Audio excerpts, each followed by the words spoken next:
Hey everyone, welcome back to the channel. Today we're diving into a topic that's sure to spark some debate. Here's a list of some characters I seriously can't stand. These are the characters who, despite their creators' best intentions, have left audiences groaning, rolling their eyes, and sometimes even shouting at the screen. From their annoying quirks to their infuriating decisions, we'll break down why these characters have earned their spot on my most despised list. So without further ado, let me get right into it.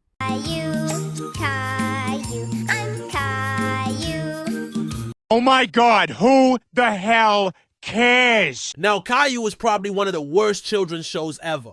Unlike iconic 1990s educational programs like Sesame Street and the Magic School Bus, Caillou fails to offer meaningful lessons and instead features a whining, spoiled little brat who is a poor role model.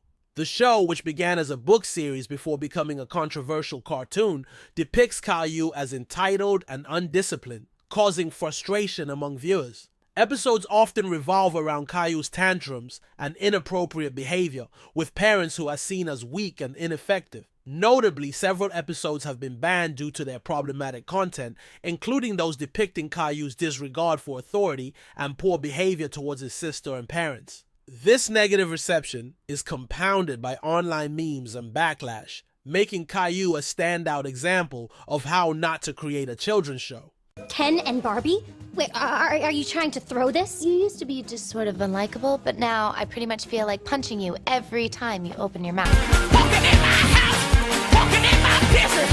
Walking in my school! Rachel Berry's character on Glee is notoriously problematic, marked by a series of selfish and egotistical actions. I mean, if there was a trophy for the most annoying character, Rachel would probably get mentioned.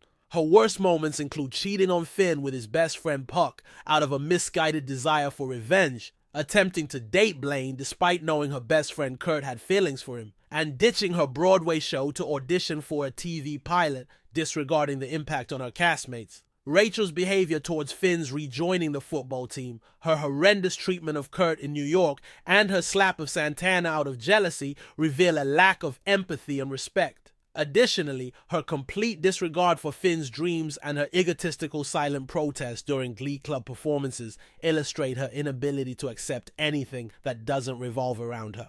These actions collectively showcase why Rachel Berry can be seen as one of the most selfish and abrasive characters in Glee, undermining her relationships and personal integrity with her behavior. Please, please just hear me out, please. Now, I'm sure most of you all know who Skylar White is. She is often considered one of the most disliked characters in Breaking Bad, as she appears unrelatable and hypocritical. Her actions, including cheating on Walter and engaging in money laundering, contribute to her negative perception. Her character seems stagnant compared to the show's dynamic characters and often disrupts the show's pacing. Now, don't get me wrong, her moral inconsistencies and character flaws reflect real human struggles, adding depth to the narrative. But do I forgive for the shit she pulled on Walt? Oh hell no! You are not the Flash, Barry. We are.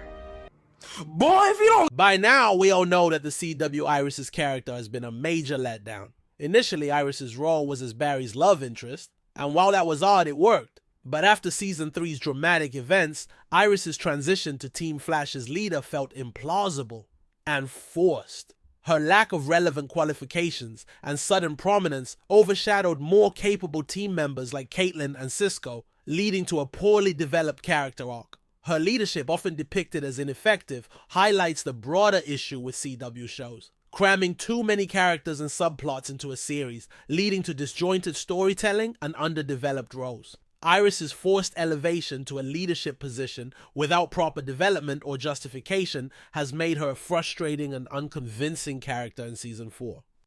I think I'm in love with you. What? What? What the fuck? For the How I Met Your Mother fans, I gotta be honest, Ted Mosby to me is definitely a narcissist, driven by self-interest and a tendency to prioritize his own desires over others. I mean, throughout the series, Ted's actions often reflect a disturbing pattern of narcissistic behavior and manipulation, from his early obsession with Robin, which disregards her feelings and boundaries, to his problematic treatment of subsequent romantic interests. Ted frequently exhibits traits that undermine his holier-than-thou image.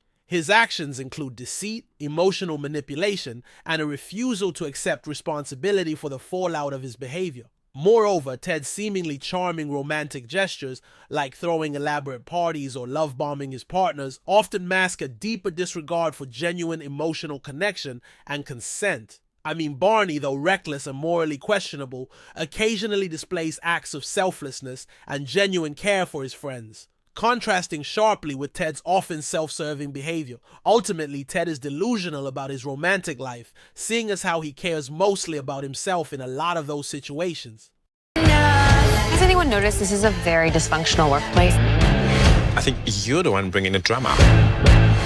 I have some ideas about marketing Delore that I would like to share with you. It's very sexy, no? Sexy or sexist? What is the problem? With all due respect, I have been sent here for a reason. Oh my God, who the hell cares? Now, Emily Cooper has truly got to be one of the most despicable characters who has been widely criticized for being insufferable and problematic. She embodies a sense of entitlement and cultural ignorance, constantly dismissing French customs and people, thinking she knows better since she's American, I guess. Instead of engaging with the local culture in a respectful and meaningful way, Emily perpetuates negative stereotypes about the French, portraying them as rude and ineffective while championing American traits as superior. Her behavior not only fails to endear her to the audience, but also highlights her lack of self-awareness and sensitivity. This makes her a difficult character to sympathize with, further diminishing the show's credibility and appeal. Alright, that's a wrap for the first part of this video. If you enjoyed it, be sure to stay tuned for the second part that I'm currently working on. Also be sure to give this video a thumbs up and subscribe for more content. Thanks again for watching, and until next time, take care.